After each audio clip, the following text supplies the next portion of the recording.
Hey, my name is Joe Chavez. Welcome to the channel, and I help you start and grow your digital marketing career. So if that's what you're looking to do, you're in the right place because that's all I talk about here on this channel. Now, in this video, I'm going to be talking to you about marketing and productivity and all of the intersections of all of those things because have you ever been driving and you're going maybe at a house party or maybe going following somebody at like a family event and they say, hey, just follow me, and then you start following them up the street and before you know it, you're like, I didn't put on the GPS because I'm just going to follow them. They know where they're going. And then they just take this real quick turn and like swerve over 3 lanes, nearly sideswipe a car. And then they go into this neighborhood and now you're like, where did they just go? I think they went this way. So, you start texting them. Don't text and drive. By the way, that's not what I'm condoning here. But you start texting them and then you're trying to find out like, hey, where'd you go? I don't see you. You like check to see if you have their location in your phone. Long story short, you have no idea where they went. Trying to follow them and get to where they are, it just becomes impossible. And that's kind of what happens with marketers is you start going with the flow of whatever your client's wanting to do or whatever the brand that you work at in-house wants to do. And in the beginning, it seems fine, right? You're just like, cool, yeah. You want to do that? That's an awesome idea. This is an awesome idea. But a week in, when you're working with a client, you're starting to wonder, like, why? I thought you had the plan. They're like, no, that's your job. That's why I hired you. And you're like, okay, but in the beginning, it sounded like you knew where we were going. And they're like, no, you're the professional. You should know where we're going. And it becomes this game of back and forth, which is okay for maybe a week or two as you're starting. But going with the flow is killing your productivity as a digital marketer. And it's not really your fault because most of the time people don't teach you, but it is your responsibility. And I'm going to share with you in this video, personally, how I've had to learn this the hard way. And then we're going to dive into some things specifically that you can do to take ownership of the fact that you can reclaim your productivity as a digital marketer.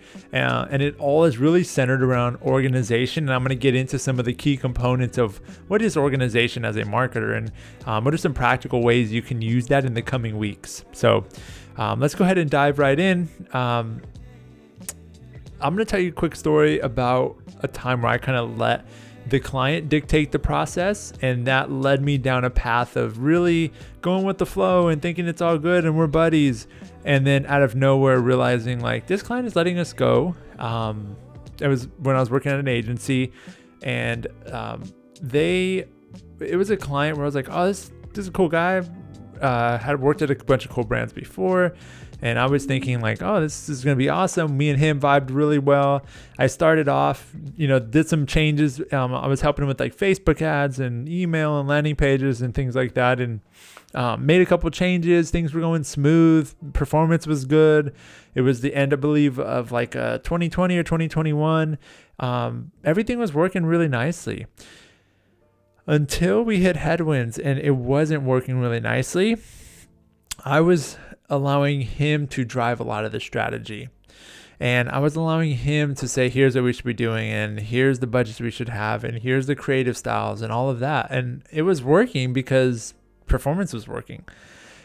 But I realized looking back now, I wasn't actually driving that strategy. I was allowing him to do it. And therefore, when we hit a rough patch and he had hired me to help him run his strategy, and I wasn't actually driving, I was basically in the passenger seat, and he was looking over like, you going to take this car? Because my hands, I can't do it anymore. I'm running the business and doing all these other things. And I was in the passenger seat like, I thought you knew where we were going and all of that. And I didn't take the time to put into my GPS, essentially, if we use the analogy for getting from one place to the other, where are we going and how are we going to get there?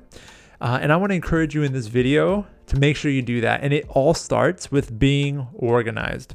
Most marketers think that it's what they know that helps them get to that next level as a marketer. And the next level could be anything. You could be just getting into the marketing field and you're looking to level up and get a better marketing job, or maybe go move up in the ranks within a company. Whatever that next level looks like for you, it's not more information that's going to get you there.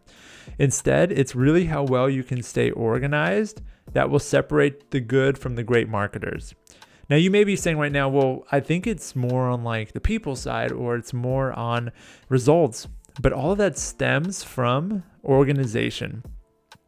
And this will help you increase how much you can earn as a digital marketer and give you more confidence, really, at the end of the day, to tackle bigger projects and opportunities as you grow.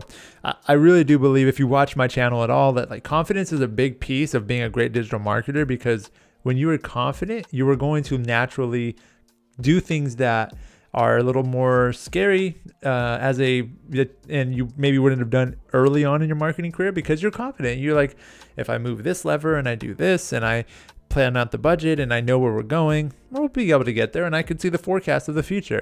It gives you confidence when you start to learn how to implement some of the tools and tactics that you learn on this channel. So not just on this channel, but just anywhere really in marketing as you go. So the confidence piece really drives your ability to want to learn more and step into bigger opportunities, which then drives your income. A lot of people get that twisted where they're like, I just want to make more money and then the confidence will come. It's actually backwards, where you get that confidence and then that drives you to eventually earn more, because you're putting yourself into situations that you normally wouldn't to be able to help people in a bigger way. So organization for me consists of two pieces that I want to talk to you about, and hopefully it's helpful in just the framework of how you think about it. But really, you have inputs and you have outputs, and the cleaner your input, the smoother your output.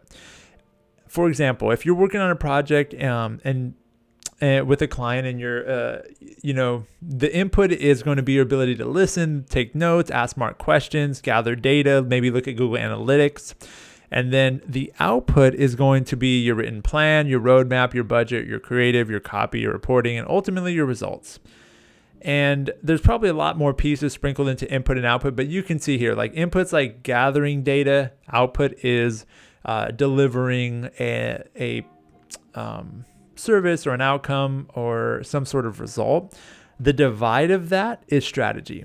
And so what I mean by that is strategy is that bridge between the inputs you gathered and the outputs you produce. The strategy is, if you ever wonder, like, what does a strategist do? They're really just taking kind of everything that is the current or the past and saying, how do we create a plan that gets us to a better future? And there being the bridge in between. So that's why organization is so key, because the cleaner you're able to take notes and listen and be present and get that clean data in, the better it's going to come out, because you're going to have key notes. You're going to have asked the right questions. You're going to know, for example, if you're working on an e-commerce brand, you're going to be, what's our budget? What did we spend last year? What's our target CAC? What's our allowable CAC? Where did you get that CAC? Oh, somebody just told you that to be your CAC. Well, let's do an exercise and actually analyze how much can you spend to acquire a customer, which customer acquisition cost is CAC. And then you end up finding like, well, we can actually spend 2x what you thought you could spend. And that makes the strategy that you build a lot more scalable, because you can spend more to acquire a customer, and it allows you to really test some more things and look at different channels, and it just allows you to really get it ultimately to the result. But you have to start with the inputs. One of the inputs for me, I won't go on too much of a tangent here, but input for me lately that I've been working on is better note taking. I've been watching a lot of videos, been checking out people like Thomas Frank. If you haven't watched any of his videos on YouTube, such good stuff on like studying and career stuff and all of that. But he has just this amazing systems on how to take notes and use Evernote. I've watched an Evernote webinar this weekend, like just diving into how do people take notes to organize information and get clean input data is like kind of how I like to look at it as a mental model, so that I can be that strategy bridge in between output that my team and me produce and gathering good data for them and myself, ultimately to get better results for our clients. So another key piece to great organization is systems and frameworks that you can use to collect the information from the client. So like I'm talking about, if we even looked at any of these, if we looked at like your ability to listen, like create a framework for listening. How do you like to listen? Create acronyms. When it comes to taking notes, how do you take notes? Do you have a framework for how you take notes? I just developed my own where I'm like, okay, I have the goal I want to achieve, key notes that I want to take, any optimizations I want to make based on the notes I'm seeing. So a lot in real time, I can kind of put down some ideas, and then action items for me, for the client, for me and my team, and then the client.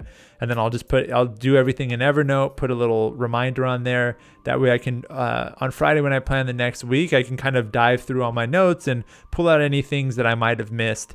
So that way it doesn't have to live in my head, because as David Allen says, the creator of Getting Things Done, that your head is having ideas, not for holding them. And that's where a lot of stress comes from, is when you start to hold everything in here and you're not allowing your zone of genius to really exist, because you're just you're turning your head into a notebook basically, and let a note system take care of that for you. So I digress though. So how do we do this? Like, what does this look like? So if I broke this down in 3 steps, I would say decide to be organized on one project next week. So just pick one thing, one project, one client, collect clean inputs, and discover a better output. So ask good questions, and then take notes on those good questions, and then take some more time to actually look other places. So if you're working on a client's brand, look at their competitors' brands. Take 15 minutes to just do it this week. Even if you're busy, even if you have a big client load, or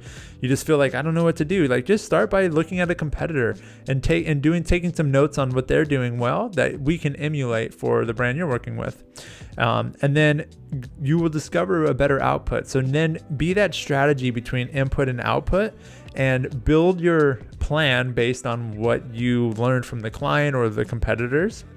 And I guarantee that this will lead to increased productivity, because what is stealing your productivity is thinking that everything that's going to make you better is just learning more information. But the way that you apply the information can just improving that will effectively make everything much better. And you're going to, by collecting better inputs, you're going to be learning more about your clients, about competitors, about the market, about marketing as you go, but while serving your clients in a better way. And ultimately, it's just a better client experience. I'll leave you with this thought, but if you've ever had somebody come over your house and they were just kind of all over the place and they didn't really have a process, and then you're like, hey, can I pay you? And they're like, yeah, just write me a check. And you're like, who do I make it out to? They're like, I don't know. And it just felt like a lot going on, compared to like somebody who came in and said, hey, here's what I'm going to do, Mr. or Mrs. So-and-so.